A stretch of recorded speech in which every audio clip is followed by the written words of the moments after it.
बिस्मिल्लाहिर्रहमानिर्रहीम। आज हम शुगर के मुतल्लिक़ बात करेंगे।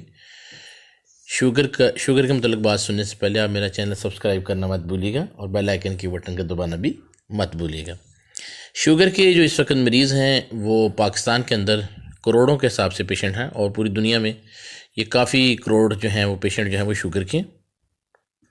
शुगर का जो आर्ज़ा है ये दिन ब दिन बढ़ता चलता जा रहा है, क्योंकि शुगर जो है ये ला इलाज मर्ज़ होता जा रहा है और एलोपैथी और हिकमत और दूसरी पैथियाँ जो हैं इसका इलाज करने से कासर है। क्योंकि जो क्लासिकल होम्योपैथी है जिसकी मैं प्रचार कर रहा हूँ उसमें ये होता है कि होम्योपैथी जो है ये मर्ज़ का इलाज नहीं करती, मरीज़ का इलाज करती है। तो मरीज़ की जुमला अलामात जब बंदा देख लेगा तो वो शुगर, हेपेटाइटिस, कैंसर, एड्स हर तरह की बीमारी का इलाज कर पाएगा।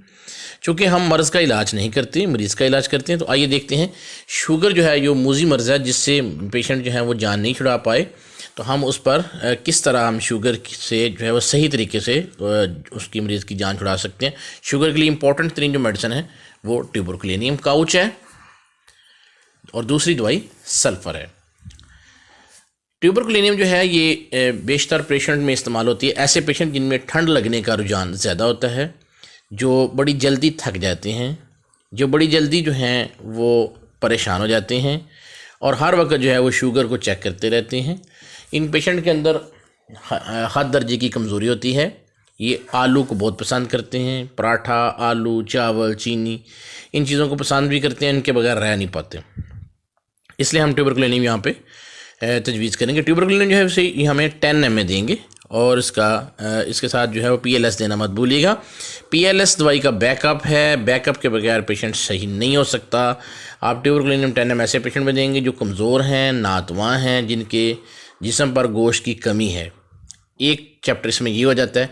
इसके पेशेंट को ठंड भी बहुत ज़्यादा जल्दी लगती है और गर्मी भी बहुत ज़्यादा लगती है, यानी ये पीक भी होती है। यानी गर्मी में ये जो है वो पंखे के आगे से, ये AC से आगे से नहीं उठते और गर्मियों में, सर्दियों में ये हीटर के आगे से नहीं उठते, यानी ये पीक पे दवाई है। इसलिए यहाँ पे जो ट्यूबरकुलिनियम है बड़ी आसानी के साथ जो है वो कैचअप हो जाएगी और इसका रिज़ल्ट जो है वो इंशाल्लाह आपको 1 हफ्ते 10 दिन में मिलना शुरू हो जाएगा।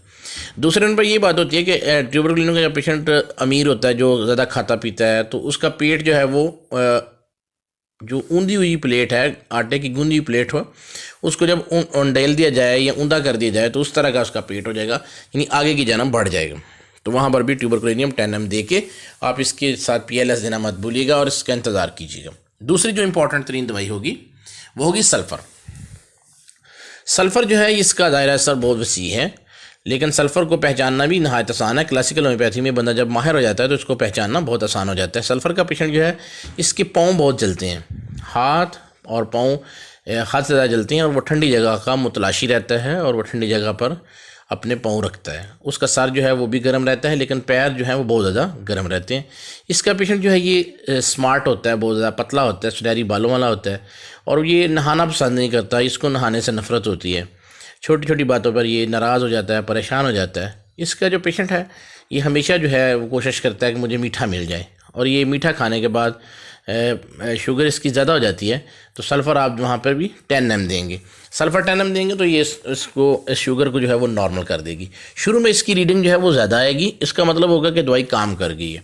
तो रीडिंग देख के परेशान नहीं होना, रीडिंग बढ़ती जाएगी लेकिन अलामतें कम होती रहेंगी। एक वक्त ऐसा आएगा कि शुगर भी नॉर्मल हो जाएगी, अलामतें भी ख़त्म हो जाएंगी और रीडिंग भी नॉर्मल हो जाएगी। तो मैं उम्मीद करता हूँ कि आप ये शुगर का जो पहला पार्ट है इसको सुनने के बाद मुझे कमेंट्स में जो कोई प्रॉब्लम होगा वो बताएंगे। Thank you for listening. अस्सलाम वालेकुम।